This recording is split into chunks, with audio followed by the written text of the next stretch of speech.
ദേ കല്യാൺ സിൽക്സിൽ ആടി സെയിൽ തുടങ്ങി. വിലക്കുറവിന്റെ ഉത്സവം തുടങ്ങി.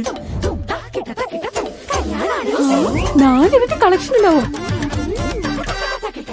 മലയാളികൾക്ക് ആടി സെയിൽ എന്ന് വെച്ചാൽ അത് കല്യാൺ സിൽക്സിന്റെ ആടി സെയിലാണ്. 4 ഇരട്ടി കളക്ഷനുകളും 50% വരെ വിലക്കുറവുമായി കല്യാൺ സിൽക്സ് ആടി സെയിൽ. ഇപ്പോൾ വാങ്ങിയാൽ ഇരട്ടി വാങ്ങാം. ആൾതാമസമുള്ള വീടുകളുടെ വാതിലുകളും ജനൽവാതിലുകളും കുത്തിപ്പൊളിച്ച വീടിനകത്ത് കയറി മോഷണം നടത്തുന്ന തമിഴ്നാട് നീലഗിരി കയ്യൂന്നി സ്വദേശി ജോസ് മാത്യു എന്ന എരുമാട് ജോസിനെയാണ് Malappuram DYSP KM Biju, Kottakkal police inspector P Sangeeth എന്നിവരുടെ നേതൃത്വത്തിലുള്ള പ്രത്യേക അന്വേഷണ സംഘം കോഴിക്കോട് വെച്ച് പിടികൂടി അറസ്റ്റ് ചെയ്തത്. ജൂൺ മാസം 11 പുലർച്ചെ കോട്ടയ്ക്കൽ എടരിക്കോട് പനക്കൽകുണ്ട് എന്ന സ്ഥലത്തുള്ള മമ്മദിന്റെ വീടിന്റെ മുൻവശത്തെ വാതിൽ പ്രതി പ്രത്യേകം തയ്യാറാക്കിയ ആയുധങ്ങൾ ഉപയോഗിച്ച് വാതിലിന്റെ ചട്ടവും പൊളിയും ചേരുന്ന ഭാഗങ്ങളിൽ ദ്വാരങ്ങളുണ്ടാക്കി വാതിൽ പലക അടർത്തിമാറ്റി വീടിനുള്ളിൽ പ്രവേശിച്ച് മുകൾ നിലയിലെ കിടപ്പുമുറിയിൽ ഉറങ്ങിക്കിടക്കുകയായിരുന്ന മമ്മദിന്റെ ഭാര്യ സിസിലയുടെ കാലിലെ 2 പവൻ തൂക്കം വരുന്ന സ്വർണ്ണപാദസരം കട്ടിംഗ് പ്ലെയർ ഉപയോഗിച്ച് കട്ട് ചെയ്തെടുക്കുകയും രണ്ടാമത്തെ കാലിലെ പാദസരം എടുക്കുന്നതിനിടെ സിസില ഉണർന്ന് ബഹളം വെച്ചതിൽ പ്രതി വീട്ടിൽ നിന്ന് ഇറങ്ങിയോടി രക്ഷപ്പെടുകയുമായിരുന്നു. തുടർന്ന് മമ്മദിന്റെ പരാതിയിൽ കോട്ടയ്ക്കൽ പോലീസ് FIR രജിസ്റ്റർ ചെയ്യുകയും മലപ്പുറം ജില്ലാ പോലീസ് മേധാവി R വിശ്വനാഥ് IPSന്റെ നിർദ്ദേശപ്രകാരം പ്രത്യേക അന്വേഷണ സംഘം രൂപീകരിച്ച് CCTV കേന്ദ്രീകരിച്ചും ശാസ്ത്രീയമായ തെളിവുകൾ ശേഖരിച്ചും മറ്റും നടത്തിയ അന്വേഷണത്തിലാണ് കുപ്രസിദ്ധ അന്തർ സംസ്ഥാന മോഷ്ടാവ് ജോസ് മാത്യു എന്ന എരുമാട് ജോസാണ് കളവ് നടത്തിയത് എന്ന അറിവ് ലഭിക്കുകയും ചെയ്യുകയായിരുന്നു. തുടർന്ന് പ്രത്യേക അന്വേഷണ സംഘത്തിന് പ്രതി കോഴിക്കോടുണ്ടെന്നുള്ള രഹസ്യവിവരം ലഭിച്ചു. കോഴിക്കോട് ടൗണിലെ 100-ലധികം ലോഡ്ജുകൾ പരിശോധന നടത്തിയതിൽ കോഴിക്കോട് പാളയം കോട്ടപ്പറമ്പുള്ള സ്വകാര്യ ലോഡ്ജിൽ പ്രതിയെ കണ്ടെത്തി തിരിച്ചറിഞ്ഞ് പോലീസ് അറസ്റ്റ് ചെയ്യുകയായിരുന്നു.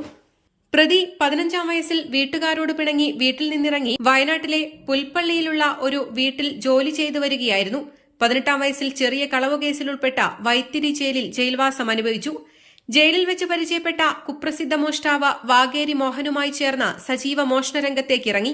2002 വയനാട്ടിലുള്ള കുപ്രസിദ്ധ മോഷ്ടാക്കളായ നാസർ, സലാം എന്നിവരുമായി കൂട്ടുചേർന്ന് താമരശ്ശേരിയിലുള്ള ഒരു സ്വകാര്യ ധനകാര്യ സ്ഥാപനത്തിന്റെ ചുമർ തുറന്ന ലോക്കറിൽ സൂക്ഷിച്ചിരുന്ന 7 കിലോ സ്വർണ്ണാഭരണങ്ങൾ മോഷ്ടിക്കുകയും 2003 കോഴിക്കോട് സ്വദേശികളായ ഹാരിസ്, ബാബു എന്നീ മോഷ്ടാക്കളുമായി ചേർന്ന് കോഴിക്കോട് നടക്കാവിലുള്ള മറ്റൊരു ധനകാര്യ സ്ഥാപനത്തിന്റെ ചുമർ തുറന്ന 3 കിലോ സ്വർണ്ണാഭരണങ്ങൾ മോഷണം നടത്തിയതടക്കം കേരളത്തിനകത്ത് വിവിധ ജില്ലകളിലായി 70ഓളം മോഷണ കേസുകളിൽ ജോസ് മാത്യു പ്രതിയായിട്ടുണ്ട്.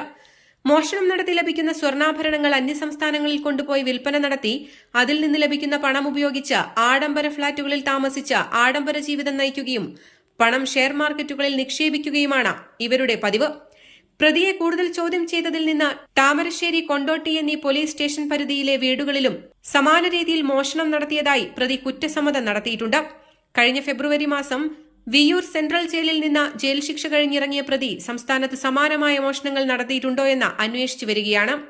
പ്രതിയെ പിടികൂടിയ സമയം കൈവശം കാണപ്പെട്ട ബാഗിൽ നിന്നും കടാര, തടി തുറക്കുവാൻ ഉപയോഗിക്കുന്ന ഡ്രിൽ ബിറ്റ്, വെൽഡ് ചെയ്ത പ്രത്യേക ഉപകരണം, കട്ടിംഗ് പ്ലെയർ, സ്ക്രൂ ഡ്രൈവർ, മുഖം മൂടി, പെൻ ടോർച്ച്, കയ്യുറ എന്നിവയും കണ്ടെത്തി.